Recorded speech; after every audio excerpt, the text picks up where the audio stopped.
Bismillahirrahmanirrahim. Assalamualaikum warahmatullahi wabarakatuh.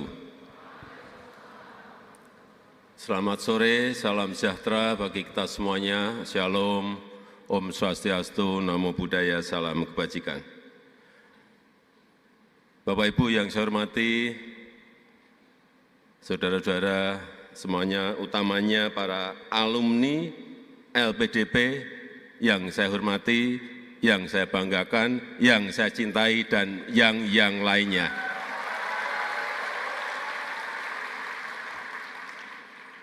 Tadi saya ingat lagi urusan podium ini loh. Ini dimulai karena peristiwa COVID, sehingga ada waktu COVID dulu ada 3 podium, di sana 1, di sini 1, di sana 1. Sekarang udah nggak ada COVID kok masih ada 2, ini untuk apa gitu loh. Tadi sebetulnya Pak Nadiem di sini pun saya nggak marah kok. Tapi Pak Menteri Pendidikan sendiri yang takut. Di sini aja, didorong ke sana jangan mau, saya pengen di sini gitu loh. Urusan podium enggak, setelah ini podium 1 aja. Jangan ada yang di sini ada kayak diskriminatif gitu.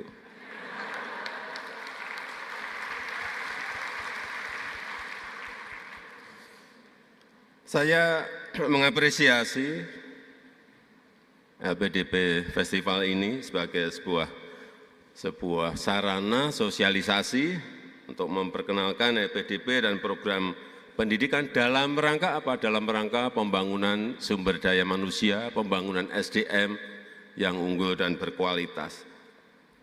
Ini sangat penting sekali, ini sangat penting karena kita akan menghadapi bonus demografi yang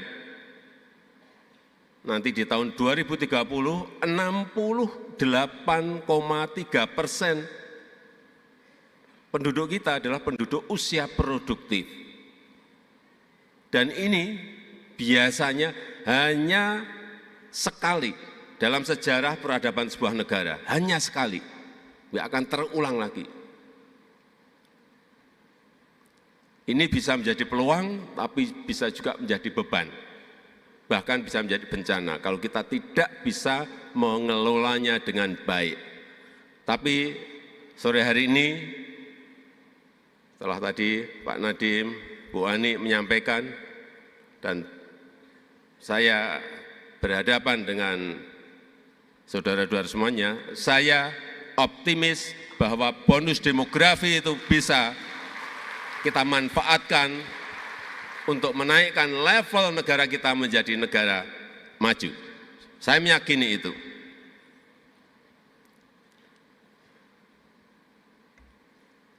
Dan saya ingat di 2015 di LPDP ini ada dana kurang lebih 15 triliun. Hari ini dana LPDP kita sudah 139 triliun rupiah. Ini adalah sovereign wealth fund yang kita miliki khusus untuk pendidikan. Dan sejak 2019 saya sudah perintahkan ke Bu Menteri Keuangan, minimal 1 tahun itu 20 harus dimasukkan ke LPDP, 20 masukkan ke LPDP. Punya uang banyak, masukkan LPDP. Karena SDM inilah nanti kita bisa bersaing atau tidak bisa bersaing dengan negara-negara lain. Kuncinya memang di sini. Dan kita tahu dunia saat ini berubah sangat cepat. Bio dan nanoteknologi, genome sequencing, mendisrupsi dunia kesehatan. Cloud computing, artificial intelligence, mendisrupsi dunia pendidikan. Banyak sekarang ini penemuan aneh-aneh. Kadang-kadang saya ini apa toh, saya kadang-kadang ada batu bata energi, bisa menyimpan tenaga surya, jam tangan, tenaga, keringat. Ini apa? Tapi ada.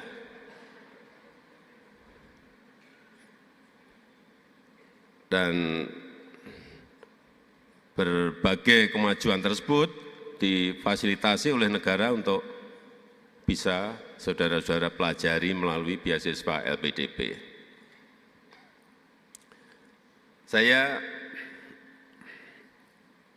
minta ini pada menteri terkait dan juga LPDP, tolong kita ini bisa membuat grand design-nya untuk 5 tahun yang akan datang, untuk 10 tahun yang akan datang, untuk 15 tahun, untuk 20 tahun, untuk 25 tahun yang ada.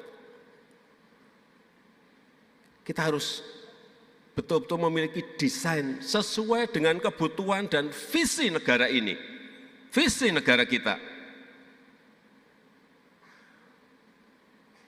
Jurusan apa? Jumlahnya berapa? Bidang penelitian misalnya apa? Harus betul-betul bisa tepat sasaran. Tidak buang-buang anggaran. Saya berikan contoh sekarang. Kita ini memiliki sebuah opportunity, sebuah peluang untuk menjadi negara maju kalau kita melakukan hilirisasi. Contoh, kita ingin membangun ekosistem besar dari mobil listrik, EV, electric vehicle.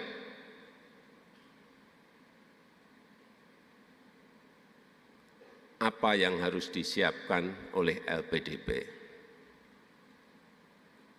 Urusan nikel ore untuk jadi besi baja, kebutuhan SDM-nya apa? Harus sudah terhitung, oh yang jurusan metalurgi harus kita kebutuhannya berapa, harus itu dipenuhi.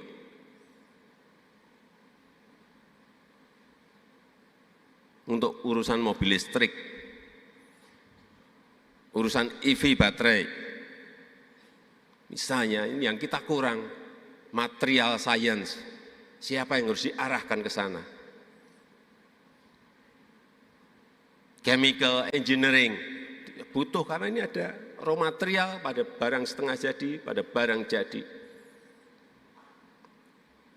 Electrical engineering, kurang. Dan ilmu-ilmu komputer untuk merakit berbagai material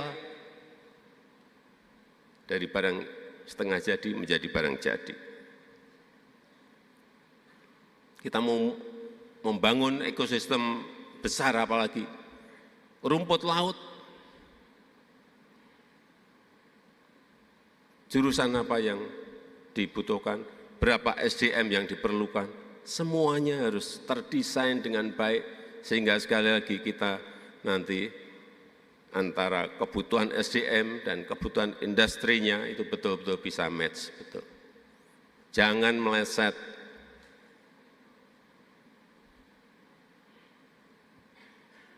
Yang dibutuhkan untuk ekosistem besar electric vehicle tadi, tapi yang dikirim misalnya yang banyak dari Pak Menteri Agama,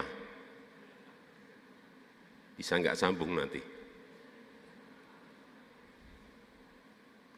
Hati-hati, ini apa yang berkaitan dengan LPDP. Dan kekuatan kita, karena kita memiliki dana yang tidak kecil, sekarang ini 139 triliun,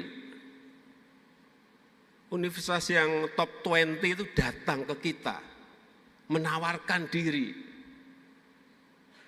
Nggak kayak dulu, kalau dana masih kecil kita yang minta-minta. Kok saya diberi jatah 5 orang mahasiswa saja.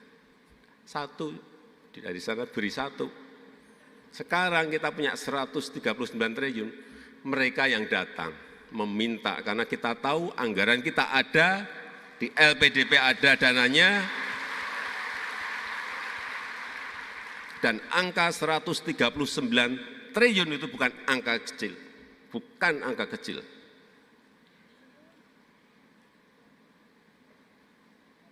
Coba kalau nanti setiap tahun tambah 20, tambah 30, APBN kita bertambah tambah 40, akan menjadi berapa? Inilah saya kira kesempatan untuk saudara-saudara semuanya, dan setelah pulang, setelah selesai studi,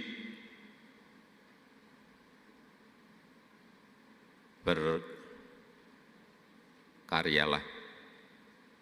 Ilmunya jangan diendapkan untuk diri sendiri. Dan yang paling penting, saya titip, pulang. Pulang.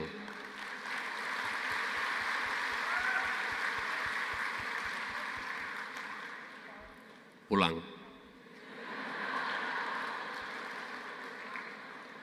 Meskipun gaji di sini mungkin lebih rendah sedikit, tetap pulang.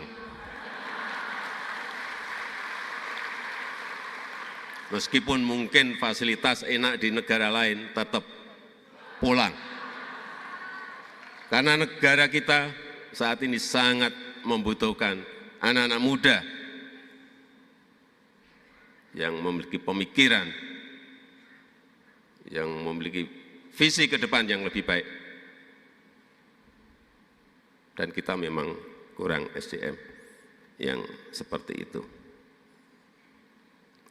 Dan terakhir, ini saya ulang di mana-mana, dalam 13 tahun ke depan, ini adalah saat yang sangat menentukan negara kita ini bisa melompat menjadi negara maju atau tidak.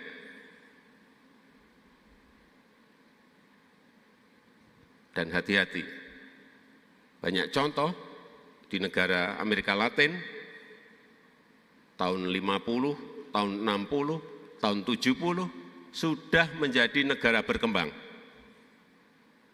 Tapi sampai saat ini masih tetap menjadi negara berkembang. Karena tidak bisa memanfaatkan opportunity, tidak bisa memanfaatkan peluang yang diberikan. Kita dalam 13 tahun ini berarti kurang lebih sampai 2038 diberikan peluang itu untuk bisa masuk menjadi negara maju. Bisa atau tidak, ya tergantung kita sendiri. Tetapi menurut saya kepemimpinan di 2024, kepemimpinan di 2029, kepemimpinan di 2034 menjadi akan sangat menentukan. Negara ini bisa maju atau tidak maju.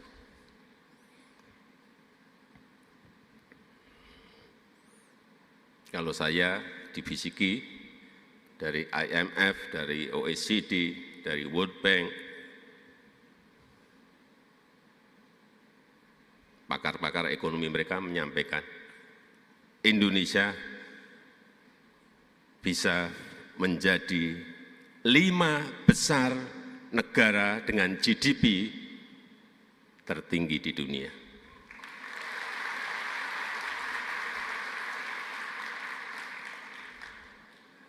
Dan itu berada di tangan saudara-saudara semuanya.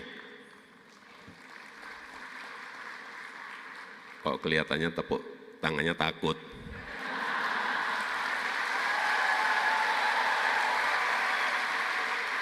Saya ulang, itu berada di tangan generasi muda, berada di tangan saudara-saudara semua.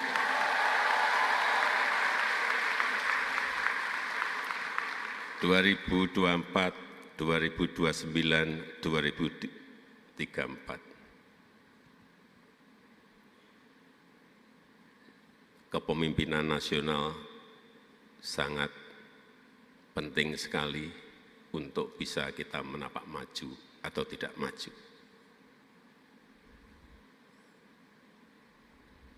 Hati-hati di 2024. Dalam memilih pemimpin.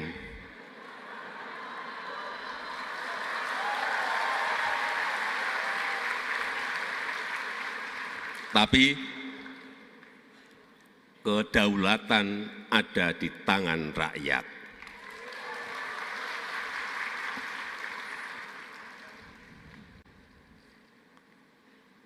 Saya rasa itu yang ingin saya sampaikan. Terima kasih. Wassalamualaikum warahmatullahi wabarakatuh.